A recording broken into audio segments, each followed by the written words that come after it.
بسم اللہ الرحمن الرحیم الحمدللہ رب العالمین والصلاة والسلام علی خاتم المرسلین وعلی آلہ واصحابہ اجمعین اما بعد۔ ناظرین و سامعین السلام علیکم ورحمۃ اللہ وبرکاتہ۔ ناظرین، دو تین اہم باتیں ہیں جن کی طرف میں آپ کی توجہ دلانا چاہتا ہوں۔ نمبر ایک تو مقبوضہ کشمیر کے حوالے سے بھارتی سپریم کورٹ نے وہی کام کیا جو اس سے توقع تھی۔ مقبوضہ کشمیر ایک متنازع علاقہ ہے، اقوام متحدہ کی اس پر قراردادیں ہیں، عالمی قانون ساز اداروں کی اس کے اوپر احکامات ہیں۔ انٹرنیشنلی وہ ایک ایسا ایریا ہے جہاں اقوام متحدہ کی قراردادوں کے مطابق حق خود ارادیت مقبوضہ کشمیر کے لوگوں کو ملے گا اور وہ فیصلہ کریں گے کہ انہوں نے کیا کرنا ہے۔ پاکستان مقبوضہ کشمیر کو اپنی شاہراہ سمجھتا ہے۔ افسوس کہ ہندوستان نے ایک قدم اٹھایا اور اس متنازع علاقے کو عالمی قوانین کے برخلاف اپنا حصہ قرار دے دیا۔ سپریم کورٹ ہندوستان نے بھی 5 اگست کا جو فیصلہ تھا مودی سرکار کا، اس کی توثیق کی۔ اسلامی تعاون تنظیم OIC، اقوام متحدہ سب اس فیصلے کی مذمت کر چکے ہیں۔ پاکستان کے وزیر اعظم جناب انوار الحق کاکڑ جو ہیں وہ فوری طور پر آزاد کشمیر گئے اور وہاں آزاد کشمیر قانون ساز اسمبلی سے جو انہوں نے خطاب کیا وہ ایک تاریخی خطاب ہے۔ وہ پاکستان کی پالیسی کو واضح کرتا ہے جو مقبوضہ کشمیر کے حوالے سے ہے۔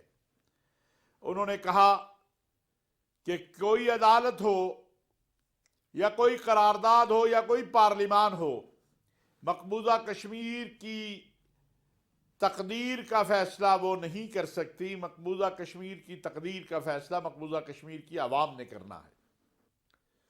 لیکن ایک چیز جو نظر آ رہی ہے وہ بڑی واضح ہے کہ ہندوستان مقبوضہ کشمیر کے حوالے سے اس فیصلے کے بعد مقبوضہ کشمیر کے اندر جو وحشت اور بربریت کرنا چاہتا ہے اس حوالے سے عالمی سطح پر فکر مند ہونے کی ضرورت ہے۔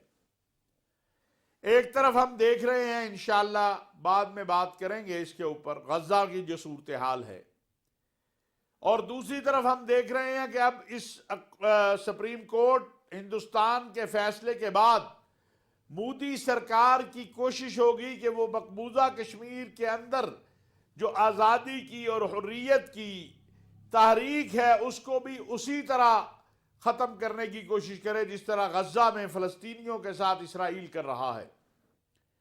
یہ امت مسلمہ کے 2 مسئلے ہیں، ایک کشمیر مقبوضہ کشمیر کا معاملہ اور ایک فلسطین کا معاملہ۔ یہاں پر ہندوستان ظلم و ستم کر رہا ہے اور وہاں پر اسرائیل ظلم و ستم کر رہا ہے۔ جس طرح آپ دیکھ رہے ہیں کہ فلسطینیوں کے ساتھ ہو رہا ہے، ہندوستان کا مستقبل کا پلان اور سازش یہی ہے کہ جو بھی آواز اٹھے حریت کی، جو بھی آواز اٹھے آزادی کی، جو بھی آواز اٹھے حق خود ارادیت کی مقبوضہ کشمیر کے اندر، اسے تہہ تیگ کر دیا جائے۔ اسلامی اور عالمی دنیا کو اس پہ سوچنا ہوگا۔ پاکستان کی حکومت کا جو رد عمل آیا ہے، جو وزیر اعظم پاکستان آزاد کشمیر جا کر کہہ کر آئے ہیں، وہ اظہار ہے اس بات کا کہ پاکستان مقبوضہ کشمیر کے معاملے پر کوئی کمپرومائز نہیں کر سکتا۔ یہ بات بڑی واضح ہے۔ ہم فلسطین اور کشمیر کے معاملے پر عالمی دنیا سے یہی مطالبہ کرتے ہیں کہ جو اقوام متحدہ کی قراردادیں ہیں ان کے مطابق اس کا مسئلے کا حل کیا جائے۔ ہم کشمیری عوام کو بھی جو کچھ وزیر اعظم پاکستان جناب انوار الحق کاکڑ نے کہا ہے، ہم مقبوضہ کشمیر کی عوام کو سلام پیش کرتے ہیں۔ آزادی کی اس جدوجہد میں حق خود ارادیت کی اس جدوجہد میں مقبوضہ کشمیر میں جس طرح ماؤں، بہنوں، بیٹیوں، بوڑھوں نے قربانیاں دی ہیں کہ وہاں قبرستانوں میں جگہ ختم ہو گئی ہے۔ ایک انقلابی ولولہ ہے کہ ہم نے ہندوستان کے تسلط کو نہیں ماننا، ہم اس کے ساتھ کھڑے ہیں۔ اللہ تبارک و تعالی سے ہم دعا کرتے ہیں کہ اللہ رب العزت وہ دن جلد لے آئے کہ جب مظلوم کشمیریوں اور فلسطینیوں کو ان کا حق ملے، جب وہ ظلم، بربریت اور وحشت سے باہر نکل آئیں، وہ ایک آزاد حیثیت سے اپنا فیصلہ کر سکیں کہ انہوں نے کیا کرنا ہے۔ ناظرین، ہمارے chief of the army staff general حافظ سید عاصم منیر اس وقت امریکہ کے دورے پر ہے۔ یہ دورہ پہلے سے طے شدہ تھا۔ کوئی بھی سرکاری دورہ فوری طور پر طے نہیں ہوتا، اس میں بہت سارا وقت لگتا ہے، اس کی ترتیب میں اس کی ملاقاتیں ہوتی ہیں، بات چیت ہوتی ہے۔ امریکہ دنیا میں ایک طاقت کے طور پر دیکھا جاتا ہے۔ پاکستان اپنی ایک آزاد خود مختار خارجہ پالیسی رکھتا ہے۔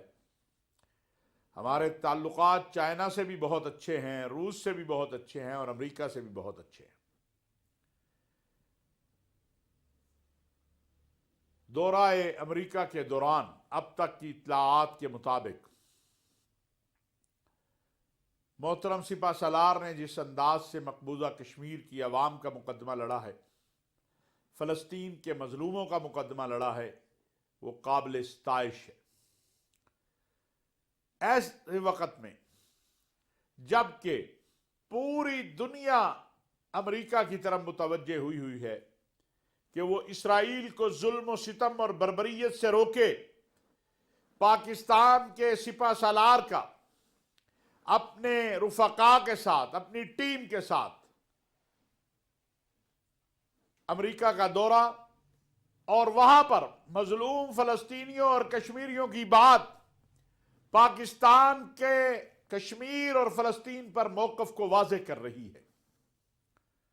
پاکستان نے ہمیشہ 7 اکتوبر کے بعد اس بات کو دہرایا ہے اور بار بار دہرایا ہے کہ اگر خدا نہ خواستہ یہ جنگ بند نہیں ہوتی، یہ ظلم، یہ بربریت، یہ سفاکیت ختم نہیں ہوتی تو یہ جنگ دنیا میں پھیل جائے گی۔ اس سے مسلمان ممالک بھی متاثر ہوں گے اور عالمی دنیا بھی متاثر ہوگی۔ یہ موقف پاکستان کی قیادت کا ہے، پاکستان کی عسکری قیادت، پاکستان کے سپہ سالار، پاکستان کے حساس ادارے اپنے موقف کے ساتھ دنیا میں بات کر رہے ہیں۔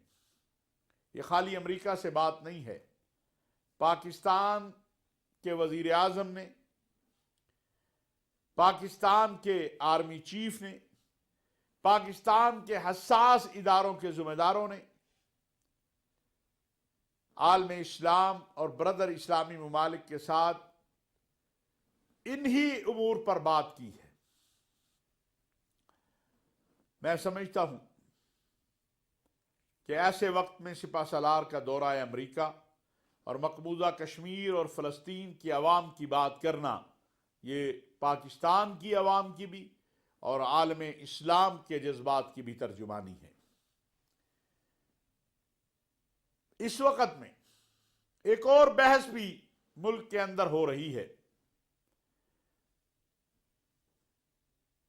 اور وہ وزیر اعظم پاکستان محترم جناب انوار الحق کاکڑ صاحب کے ایک انٹرویو کے حوالے سے ہے کہ 2 ریاستی حل۔ میں یہاں چاہتا ہوں کہ اس چیز کو واضح کروں کہ کیا 2 ریاستی حل پاکستان نے پیش کیا ہے؟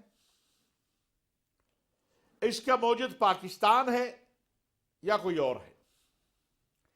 سن 2002 میں سعودی عرب کے اس وقت کے ولی عہد امیر عبداللہ نے بیروت میں عرب لیگ کے اجلاس میں یہ دو ریاستی حل پیش کیا تھا۔ سن 2004 میں ملیشیا میں اور سن 2006 میں ایران میں اسلامی تعاون تنظیم نے اس سے اتفاق کیا۔ اقوام متحدہ بھی اس سے اتفاق کر چکی ہے۔ اسے امیر عبداللہ فارمولا کہا جاتا ہے یا کنگ عبداللہ امن فارمولا کہا جاتا ہے۔ پاکستان اسلامی تعاون تنظیم کا ممبر ہے۔ کسی بھی حکومت نے جو سن 2004 کے بعد، اس میں بہت سی حکومتیں آئی ہیں، پیپلز پارٹی کی حکومت، مسلم لیگ کی حکومت، جس میں مذہبی جماعتیں بھی شامل تھیں، جس میں پاکستان کی تمام جماعتیں شامل تھیں، کسی نے بھی اس سے اختلاف نہیں کیا۔ کیوں؟ اس لیے کہ OIC کے پلیٹ فارم کے اوپر ہم اس سے اتفاق کر چکے ہیں۔ اگر حماس، فلسطینی تنظیمیں، فلسطین کی قیادت وہ اس دو ریاستی حل سے اتفاق کر رہی ہے تو پھر دیکھنا ہوگا کہ ہم کہاں کھڑے ہیں۔ کیا اگر OIC میں شامل 57 ممالک جو ہیں، جن میں سے اکثریت اسرائیل سے تعلقات قائم کر کے کھڑی ہے اور پاکستان نے تعلقات قائم نہیں کیے ہیں، وہ کل اس دو ریاستی حل کی طرف آگے بڑھتی ہے تو پاکستان کا اس پہ سٹانس کیا ہوگا؟ پاکستان اسرائیل کو ایک غاصب ریاست مانتا ہے۔ پاکستان فلسطینیوں کے لیے ایک آزاد خود مختار فلسطینی ریاست کا قیام مانگتا ہے۔ پاکستان فلسطینیوں کی زمین پر اسرائیل کے قبضے کو تسلیم نہیں کرتا ہے، لیکن کل اگر یہ قتل و قتال بند ہوتی ہے، یہ ظلم و تشدد بند ہوتا ہے اور ایک دو ریاستی حل نکل آتا ہے تو پاکستان کہاں کھڑا ہوگا؟ کیا ہم اپنے دوست اسلامی ممالک کو چھوڑ کر علیحدہ اکیلے ایک پوزیشن لے کے کھڑے ہوں گے، یا جو ہم نے 2004-2006 سے OIC میں اتفاق کیا ہوا ہے اس کے ساتھ کھڑے ہوں گے؟ یہ ان لوگوں کو سوچنا چاہیے جو بلا جواز تنقید کرتے ہیں۔ پاکستان اور سعودی عرب کے اسرائیل سے موجودہ وقت میں کوئی تعلقات نہیں ہیں۔ پاکستان کے کبھی بھی اسرائیل سے تعلقات نہیں رہے۔ سعودی عرب کے ولی عہد امیر محمد بن سلمان نے امریکہ کے ذریعے کوشش کی کہ دو ریاستی حل ہو جائے اور فلسطینیوں کو ایک آزاد خود مختار فلسطینی ریاست مل جائے جس کا دارالخلافہ القدس شریف ہو، اور اس کے بعد پھر اسرائیل سے تعلقات کی بات ہے۔ پاکستان تو اس معاملے میں ابھی تک اپنے برادر اسلامی ممالک کی طرف دیکھ رہا ہے۔ لیکن میں یہ بھی کہنا چاہتا ہوں کہ ہمارے بعض دوست ممالک نے اسرائیل کو تسلیم کیا، تعلقات قائم کیے، ان کی اپنی پالیسی ہے۔ پاکستان کسی دوست ملک کی پالیسی میں مداخلت نہیں کرتا۔ پاکستان اپنے تعلقات اپنے دوست ممالک کے ساتھ مضبوط اور توانا رکھتا ہے، اور اس کی مثال حالیہ ایام میں سعودی عرب، کویت، امارات، قطر کا پاکستان کے ساتھ اقتصادی امور میں تعاون ہے۔ یہ انشاءاللہ مستقبل میں بھی آگے بڑھے گا۔ اللہ رب العزت سے دعا ہے کہ اللہ تبارک و تعالی ہمیں اتنا مضبوط کر دے کہ ہم اپنے داخلی اور خارجی معاملات میں عالم اسلام کے لیے رہبر اور رہنما بن جائیں۔ پاکستان کی قوت عالم اسلام ہے اور عالم اسلام کی قوت پاکستان ہے۔ تنہا نہ ہم نہ کوئی اور ملک جو موجودہ عالم اسلام کو درپیش مسائل ہیں اس سے عالم اسلام کو نکال سکتا ہے۔ پاکستان میں اسرائیل کا پرچم بلند نہیں ہوتا، لیکن بہت سے OIC میں شامل اسلامی ممالک ہیں جن کے اسرائیل سے تعلقات ہیں، سفارت خانے ہیں، وہاں لوگوں کا آنا جانا ہے، تجارت ہے۔ ہم نے قائد اعظم محمد علی جناح کی پالیسی کو اب تک اپنایا ہوا ہے، لیکن اگر تغیرات دنیا میں کوئی ایسا معاملہ درپیش ہو جاتا ہے تو پاکستان کی قوم، پاکستان کی پارلیمان اس وقت جو ہوگی، پاکستان کی قیادت فیصلہ کرے گی کہ مستقبل کا کیا کرنا ہے۔ وما علینا الا البلاغ المبین۔